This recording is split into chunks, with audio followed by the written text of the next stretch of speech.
The contents of this video comes from Bricky's YouTube channel. I will put the original video in the description if you want to check it out. Thank you. Welcome to the channel, everyone, where I do Warhammer 40k lore in the Bible series, and now starting up my React series as well. If you guys like what you see, please consider a like and subscription, as that what helps push the video out there. And I just want to thank everybody for showing their support, for my channel, letting me do what I want to do. So thank you guys. All right, so we're going to get started in this. In the grim darkness of the 41st millennium exists the Empire of Man, a backwards carcass of an empire The Emperor protects. comprised of many devoted forces, gigantic robot knights, religious machine cultists, and incredibly heavily armored women, most likely with sweltering abs. And one must know. Let's go. Let's go. Ain't nothing wrong with abs on the leg. I can talk. Right there. Okay. So I don't know if that's copyright or not. So check that out, I guess. Is that Gamersubs? Something like that. Anyways. I don't know if that's copyright or not. So. Okay. The age of knowledge and enlightenment has ended. See, I need to find a good droning sound effect for my lore videos, man. Anyways. The age of darkness has begun. By the way, you're not going to hear the stuff that I talk about Roughly in 60 church. million years ago, there existed aliens. And these aliens lived short, Filthy Xenos. painful lives. They belonged to radiation-stricken worlds and often died of various cancers before the age of 30. These And fed on stars, like the Catan. aliens, the Necron tier, looked up to the stars and found extreme beings of real power. Beings with the ability to create life. The old ones And look, it's Aunt Bessie. Look at that. Looks just like her. of the galaxy. They asked these old ones for help. Please cure us of our ailments. To which the old ones said, piss off. So the Necrons here gathered together and did the sensible thing. Yeah, They pretty much. declared war upon these old beings and were promptly beaten into The the old dirt back to ones. their short, painful lives. In the world of Warhammer, So, real quick. Are the old ones reptilian? Because I know there's a supposedly de-evolved race of the old ones, but I forget what they're called. But let me know in the comments if they're reptilian or not. Or something to that extent. there is a hell. This hell is not like you and I know it. It's more of an afterlife, a place where dead souls end up. This place has many names: the Empyrean, the Sea of Souls, the Immaterium. Actually, the Bible does have something to that. It's called the shadow of death. I just went in that my Horus heresy thing. So it's a very interesting because it's called the land of the shadow of death. So interesting stuff. Plus, hell is what is in Hebrew Sheol, which means the grave, right? It's not like what we've been kind of taught. It's more of like you go there as a waiting spot, kind of, or something to that extent. Anyways. It's called the grave. That's where anyways, I digress. And the ether, but mostly we just call it the warp. While you and I know of hell as a place of horrors and punishment, the warp isn't really that. Not in the beginning. It's energy, but the kind of energy form. Actually, that's more of what is called the abyss, which is like a prison house. But anyways, I digress. Or the pit. The bottomless pit is also called. Formed from thought and soul, psychic energy, where the dead souls of people end up in a place that is impossible to understand. No laws of reality exist. Like, time is merely a suggestion, and it is not something that can be braved easily. I love this The ambient warp sound in Dark would Tide. be like sailing the ocean in a pirate movie. To jump from your ship would be certain death. To stay in the sea for too long on your boat could drive a man mad, and it would drive me there insane. are many dangerous things lurking in those depths. Yet, the sea is not evil. It simply is. Mostly. Well, at least you got a whole sea to, let one off, if you know what I'm saying.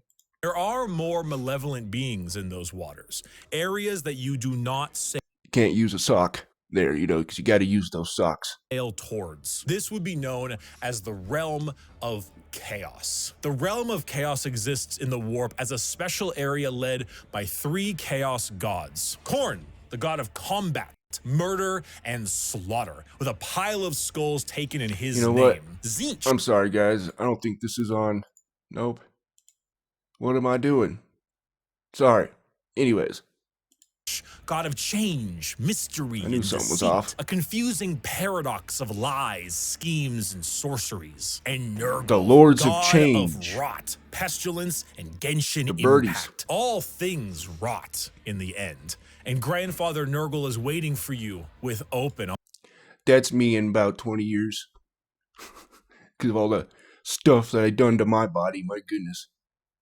arms. These gods ruled their respective realm in the warp, sending their many followers against each other in the great game to be the most powerful of all the gods. So the warp exists. Hell is real, parallel to our galaxy, with the realm of chaos and its gods fighting for control. But there are also gods of real space, gods of the normal world too. They're called Catan, and they eat stars. You think Yep, there you go.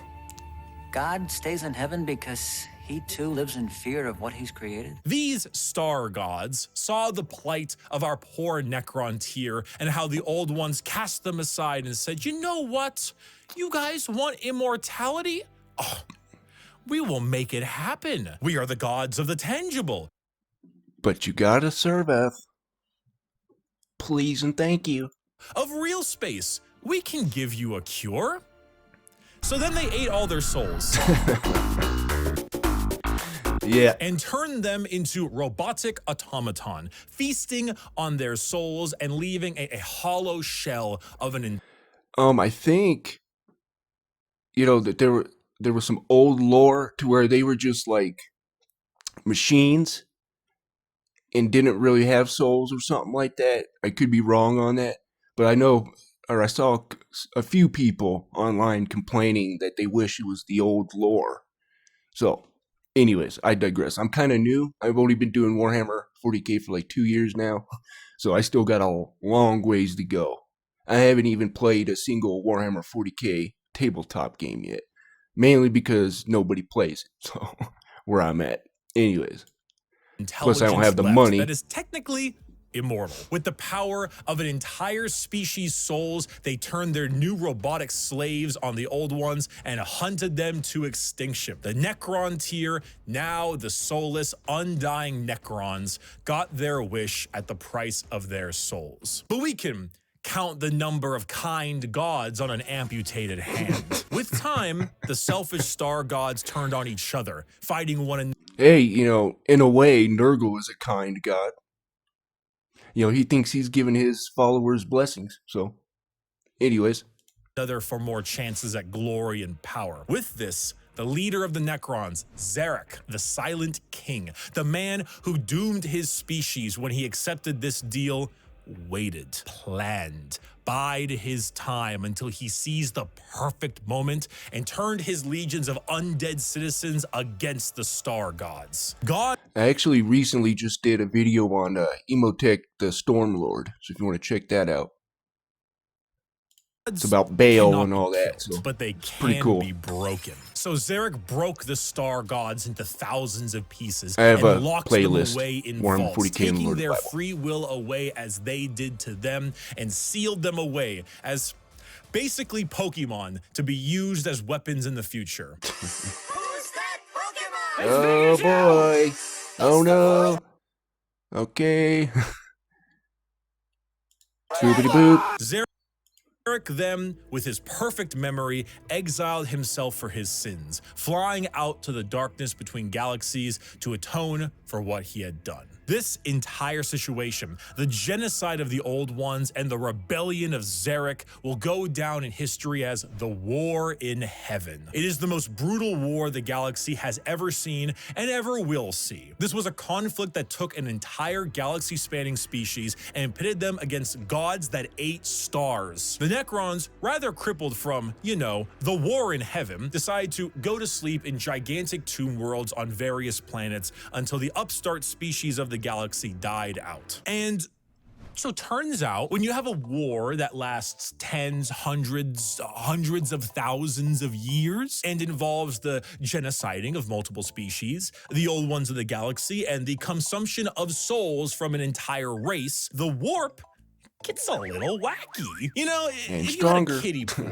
and it was nice and calm, Korn is over there splashing about, so you don't really go in that direction. Nurgle has explosive diarrhea, so you don't really go in that direction either, but you can still kind of get in the pool. The pool's still fine. Turns out, when you add a couple trillion souls to that kiddie pool, it'll make the waves a little more turbulent. And turns out, a lot of them like to pick a side, Nurgle, Tzeentch, or Korn. So the ones That is actually a really good way to explain that. Good job, Bricky. calmer warp, the once relaxing kiddie pool has now been bloated. A million years of war will certainly make Korn, god of murder and slaughter, more powerful. A million years of war will probably make Tzeentch, god of deception and change, a little more powerful. And good God, a million years of war will make Nurgle, god of decay, oh, just the tiniest bit more powerful. Now, entering that kiddie pool is no longer fun, it's dangerous. The warp is now a problem. Hell is resembling hell a lot closer to what we imagined it originally. The Sea of Souls and the Realm of Chaos are now intertwined. So who else to brave the galaxy than a species that won't need to deal with that? The Eldari. The Eldar are space Eldar. elves. They have a lot of the traits that you probably think of when you think of elves. Tall, slender, pointy. Are those chain swords as well? Or are those just spikes on there? I never noticed that. Anyways. Years, a bit more androgynous looking, no matter what DeviantArt will tell you, and a bit stronger on the emotional side. The old ones, as I mentioned, could create life, and when they were getting, you know, absolutely bodied by the Catan and the Necrons, they made some new races to try to help them. One of them was the Eldar. It didn't save them, but they're here now anyway. Oh, and also the Orcs, but they're busy right now. The Quarks.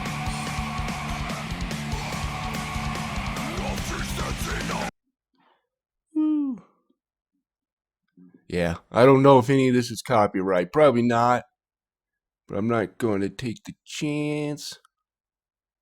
The Eldar are a particularly psychically powerful race, so they were really adept at being able to handle the new turbulent warp of chaos and good at killing Necrons, hence why they went to sleep. Being psychically gifted is basically like being a wizard, but you get your wizard powers from hell. This is called being a psyker. And basically, if you want to do cool wizard shit like lightning from your hands or reading someone's mind, you can.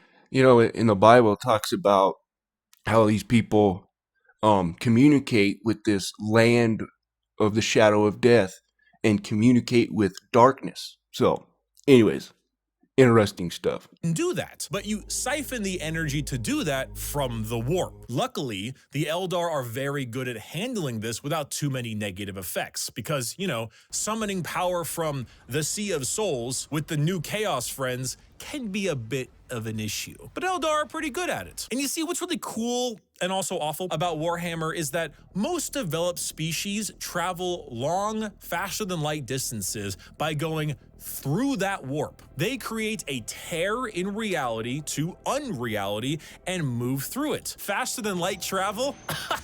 Cringe. We go through hell itself to deliver your packages. For those of you who play Minecraft, you know how the Nether is like a pocket dimension? So moving 10 spaces in the Nether is actually Minecraft. moving something like 1,000 in the real world. That's basically what warp travel is. Just Much like in the Nether, there are a lot of things that want to kill you. The Eldar found a way to do so in between realities. Not regular reality, not the warp, something else. A purgatory of sorts, a fabricated psychic realm that allowed them to travel without fearing the negative effects of the warp. The Eldar were the perfect fit for the new galaxy, and they took it with I like that animation behind there. Did a really good job on that, in my opinion. That's cool. open arms and pointy ears. The empire of the Eldar spread everywhere, and it spread all the way until now, the 21st century. That's right, while you were watching NPC streams on TikTok, the space elves were Is that a Fortnite gun? Oh my goodness. ruling the galaxy, and they did so for quite a long period of time. The 21st century came and went. Humanity grew and grew, all under the nose of their elf overlords. At this time, humans advanced. Your Into D&D, Warhammer 40k playing some guns. classic sci-fi style way. We began to expand, colonize our solar system, terraformed our planets, created new and more powerful machines and starships. The age of Terra, also known as Earth, but we call it Terra here, was here and existed between the 21st century all the way until the 15th millennia. Not much is known about this time, not much needs to be known. Humanity grew up, sought the stars. It's classic. Then came the years between 15,000 and 25,000, the age of technology, or to some, the dark age of technology. This is when humanity reached a new apex of technological understanding. When you think of sci-fi, there's a lot of things you can think of. Star Trek, maybe Star Wars style. You can go cyberpunk dystopian. The age of technology was Sorry, deep guys. sci-fi. Gotta move. Like a scientific prowess that fringed on magic. This is also when the first ever psychers began showing up in humanity. Individuals with the genetic mutation to be able to access the warp, and then because of that, travel through it. Humanity was no longer constricted to their early ways of travel. With warp travel, Astropaths. they could go anywhere in the galaxy. They equipped ships with gigantic AI machines, with everything you would ever need to know about mankind, and sent them out on colony ships Imperium of to Mayonnaise. expand their influence across the galaxy. This was truly the golden age of humanity. And with every golden age, there is I think they started having astropaths like around 30k and of course to 40k. So, anyways. a fall. While the new human upstarts of the galaxy were reaching new levels of technology and prowess, the Eldar were engaging in Debauchery! debauchery! Debauchery! What happens when a species has everything? You can produce unlimited food out of nothing. Your need for farmers and workers, gone. You have dominated the stars and have created a fast travel system that doesn't rely on the dangers of the warp. You have nothing else to do. You have no struggles, no problems, and feel as if there is nowhere else to go. Well, you begin to experiment. The Eldar started harmless enough. You know, you take a serious interest in your species' culture, your arts, paintings, In poems, comes the plays. Jukari. These are Eldar, elves, remember? Their emotions are heightened, more powerful than us humans. So your plays get louder. They start to push on the limits of your hearing ability. Your music becomes different, more deranged. Oh man. Oh boy. I can only imagine. It pushes the boundaries of what is art. The visual spectacle of art becomes more bizarre, more delusional, more eccentric. And let's not forget a very important sense. Touch. Pornography is one thing. Brothels is another. What if they all mixed? What if your brothels were part of your art and music? And what if those became more deranged? The boundaries of debauchery were not just met, but shattered. Next thing you know, murder is commonplace and often mixed with the art, music, and sex. Pain is a common byproduct of entertainment. Whatever sensation you can have must be increased, must be enhanced, must be taken to the limits. The Eldar Empire empire slipped into a nightmarish realm of debauchery and excess, with the worst of it taking place in a city in the Webway, a black market for these kinds of heinous acts known as Kamara. Some Eldar saw the writing on the wall, saw what was happening to their species and how far they had slipped. So they boarded continent-sized starships called craft worlds and left their empire, seeking a more enlightened, calmer existence among their peers. Some, those in Kamara, pushed it to even greater heights, relishing the pain and torment they inflicted on those around them. All during BDSM on steroids. this, the warp, the yin to the yang of the world, was fed by these emotions, by the psychic power of the Eldar, by the souls taken in these depraved acts on a galactic scale. And just like that, Eldar ended. Slanesh, the fourth chaos god, was burst into existence and consumed the souls of 90% of the Eldar population. Those that isn't going to go well. were spared YouTube's the not worst going to like of it, this. and those in the Webway and Kamara were able to stave off the pull of Slanesh so long as they continued to commit horrid acts of torture and violence. But for the majority of the Eldar, their empire died with Slanesh's birth. The new fourth chaos god, she who thirsts, the god of unspeakable excess of pleasure, pain, hedonism, and perfection, had been born. With the fall of the Eldar Empire came the ruin of humanity. Slanesh's birth sent storms in the warp across the galaxy, making travel between star systems impossible. Coupled with a huge classic AI rebellion, as a staple in these sci-fi settings, humanity began to suffer the age of strife. Now, planets that relied on intergalactic travel were completely cut off. Long-range messages, normally sent through the warp, were Embrace monkey. As the meme goes, right?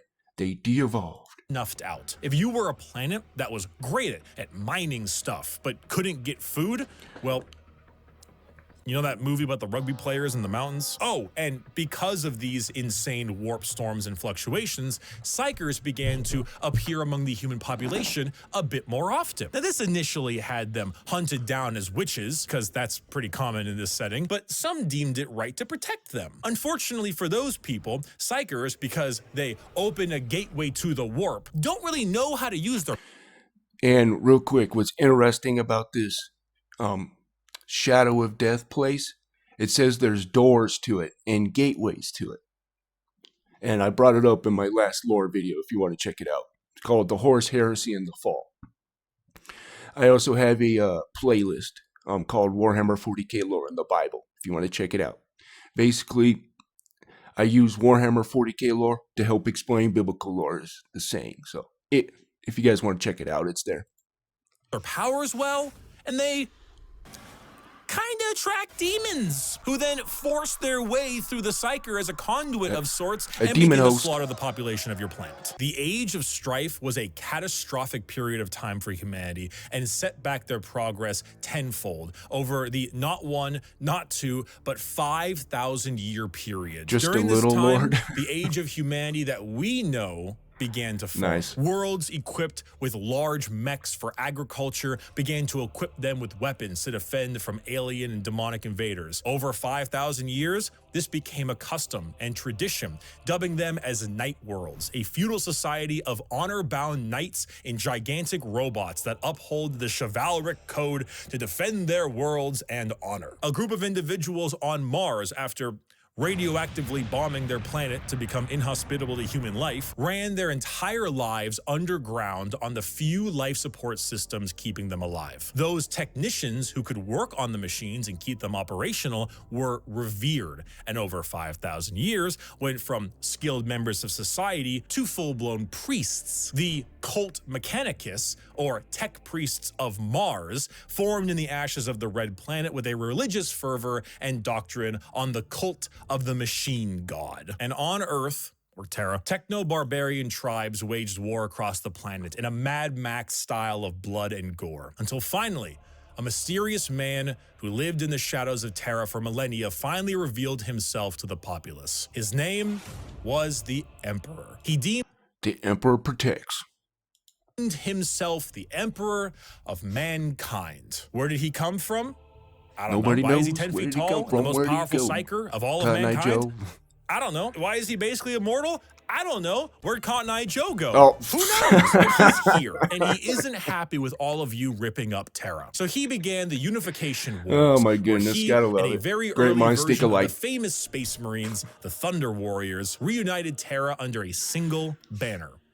With blood. Then, after taking over Earth, he reunited the Thunder Warriors into the fucking dirt. This is where we get the Imperium of Man, also known as the Imperium. The new faction headed by the Emperor of Mankind with a treaty signed with the Cult Mechanicus on Mars to spread out He signed and with the Aquila. reunite humanity after the catastrophic Age of Strife. But first, the Emperor is going to need some smaller versions of himself. 20 of them. 18 Vulcan of them, lives. I meant. Gene-crafted sons of the strongest human to ever live. All of them possess unparalleled strategic power, intelligence, formidable strength, and size. And one of them a was real red. powerful force to unite humanity and stop the chaos of the current galaxy. Speaking of chaos, you ever seen that image of that guy? It's like And throwing Ashen the baby is like a one of the basketball. skins. It's about what happened. The Chaos Gods intervened and grabbed the 18 Primarch gestation pods and yeeted them across the galaxy at a whim, everywhere they could possibly go. A galactic game of keep away. So the Emperor had to get them back. So begins the Great Crusade, a crusade across the stars to reunite not just humanity, but And people like me would be deleted instantly. the Emperor with his fallen sons. The first to be found was Horus, one of the strongest and most noble sons. The Emperor carried with him a legion of newly crafted warriors with genetic material made from their Primarch father. These are the newly made Space Marines. For Horus, his were the Luna Wolves. And as the Emperor continued on his great crusade, he found more and more of his sons, reuniting them with their individual Space Marine legions. Leman Russ, the cunning hunter with the Space Wolves. Rogel Dorm, the phalanx with Dorm? the Imperial Fists. Angron, Did he say Dorm or Dorn? He probably said Dorn. I just heard it wrong. Anyways. the Barbarian, the very angry with his World Eaters. Fulgrim, And you with Angron, man, he's got like stuff that like jabs into him to give him pain. That's crazy, man. Anyways, I don't want to think about the that. perfect with his Emperor's children, and Jagatai Khan, the swift, the stoic, and his white scars. Those Yes, were sir. just some of the 18, and one by one his lost Primarch sons were returned Vulcan. to him, That's and their right. Space Marine legions returned to them. The Great Crusade saw humanity once again reconquer the stars, returning worlds of humanity back to the Imperium and killing any and all who stood against their noble crusade. But in the years of the 31st millennia, treachery would break this all apart. Horus, the Emperor's I don't know why most that made beloved me and laugh, but favored it did. sons, named War Master for the Crusade, succumbed to Oops, the power sorry about of that. chaos and daddy issues, all because I of say that so. bastard Erebus. Yo, fuck Yep. Erebus. Slowly, Agreed. Horus would become corrupted, turning the Emperor's sons against him. I'll put a anyways, never mind. This begins the most pivotal moment in our story, and the one that has like 50 books written about it, the Horus heresy. 9 of the 18 Primarchs turned against the Emperor, and the following years were a bloody battle for the throne of Terra. The Emperor originally was working on a special webway project, just like the Eldar, to make faster-than-light travel significantly easier and safer, really improve humanity to allow them to conquer the stars without the risk of the warp. Well, this big red idiot There he is. named Magnus kind of blew a hole into that, literally and figuratively. So Big E over there is stuck on a gigantic golden throne, holding back the oncoming rush of demons and powering the Astronomicon, basically a big North Star for people who are sailing in the warp to help them navigate. The Horus heresy saw many loyalist and traitor legions pitted against each other in a bloody war until it reached Terra itself. Horus, unable to break through the lines and with time running out, made a gambit and opened his ship up to be born. By the way, this vanilla caramel, I think it's called Green Mountain Coffee, is great. And collagen, but I'm sure you guys don't like that. But The Emperor took this challenge, quickly allowing someone else to take control of the throne as he teleported his way onto Horus's flagship, the Vengeful Spirit. The Emperor, unable to truly kill his most beloved son, changed his mind right quick when... Gotta admit, though, man, the Warhammer 40k ships are just cool looking. They have that gothic feel to them.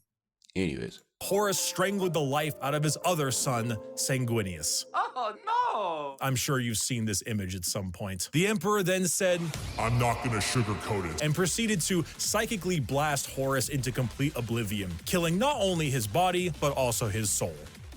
Get you some. Horribly wounded from this duel, the Emperor is returned to the Golden Throne in order to keep the demons at bay and power the Astronomicon, because without it, humanity would be flying blind. There he sits, slowly dying from his wounds and the strain of powering the Golden Throne. The only thing keeping him alive is 1,000 psychers. feeding upon the souls of 1,000 psychers. I guess I should have just let it go. Single My day. bad. This was 10,000 years ago. We are now in the 41st millennium, modern day. Warhammer 40,000. The Emperor remains on his throne. The Imperium is a rotting carcass of an empire, a fascist, xenophobic cult that worships the Emperor as a deity despite... Actually, more like imperialist. There's a difference, but I guess you could say it's somewhat like it because there's a hierarchy, but I would say more of the imperial fashion, in my opinion. Him never wanting to be seen as a god. Over the span of 1 million... That's why it's called the Imperium of Man. And why there's the Emperor, right? So, in worlds, the ecclesiarchy, the church of the Emperor, is spread throughout. Inquisitors with unparalleled power root out any sign of... It's basically, you got the Emperor, you know, the government and all that. And then, of course, you got, you know, the Vatican. It's basically like that. Heresy or lack of devotion to their god emperor. The other half of the traitor legions move about as chaos space marines, raiding and pillaging the Imperium, while the loyalist half does their best to keep the empire alive. All throughout this, they must endure orc invasions, Eldar trickery, the reawakening of the Necron race, and the Great Devourer, the newest tyrannid threat from the darkness between galaxies that has arrived to feast on their worlds. The theme of Warhammer 40,000 is regression and intolerance. Every major faction in Warhammer has had an empire that spanned the galaxy only to be crushed back to a hollow shell of what they once were due to their own failings. Culture, the arts, personal freedom, religious tolerance, the simple possibility that alien life might not want to kill us is considered heretical and is often met with a pistol to the head. There is no time for these things. All there is time for is worship of the God Emperor and a million wars to be fought. To be a human in the 41st millennia is 99% of the time to live a horrible existence, to be one of trillions of other humans across a million worlds throughout the galaxy. A galaxy where AI is outlawed, so humans are repurposed and lobotomized to become slaves.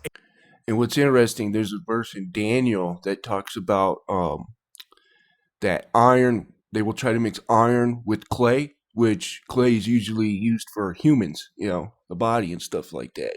So, interesting stuff.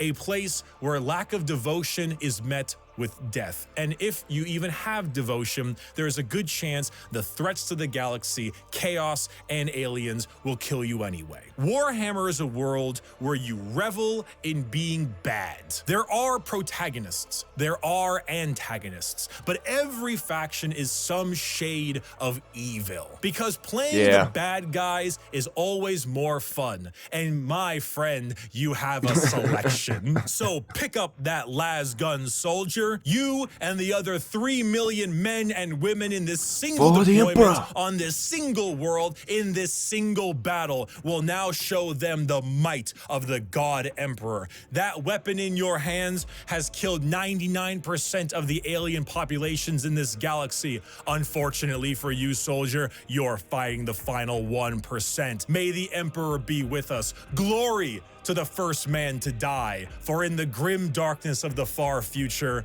there is only war. Dude, that was inspirational. I don't know about you guys, that was very inspirational. I'm gonna go out there and do something for the Emperor. And sit here and do actually nothing, but you know, it's all good. Okay, I think that's pretty much it. Here. Universe operates. For the most part, Warhammer is a everyone. I hope I have helped teach you about Warhammer. If you are a brand new person and you want to get a bit more about the world, there are multiple books that have really only that showing off how the entire universe operates. For the most part, Warhammer is a setting, and often stories are told in that setting with a Warhammer coat of paint. Gaunt's Ghosts is Band of Brothers, but Warhammer. It's honestly one of my #1 recommendations for new people. Assassinorum Kingmaker is an assassin novel involving those night worlds. This is Mission Impossible, but Warhammer. Bloodlines is Blade Runner, but Warhammer. And the list goes on and on. If I had to recommend a brand new novel for a first-time Warhammer enjoyer, these are the 4 I would recommend. Horus Rising, Caiaphas Cain, First and Only Gaunt's Ghosts, and Infinite and the Divine. They are all fantastic novels, and they will get you acquainted with the world without needing to know too much. Thank you all so much for watching this video. Get yourself a Gamer Subs flavor, enjoy the new sweet 6-pack, and if you're curious and you want, you know, just a little lord, you can find him in the description as well on my merchandise store. Or oh, no, not what I wanted. Okay. All right, we're going to end it there, guys. You guys have a wonderful day.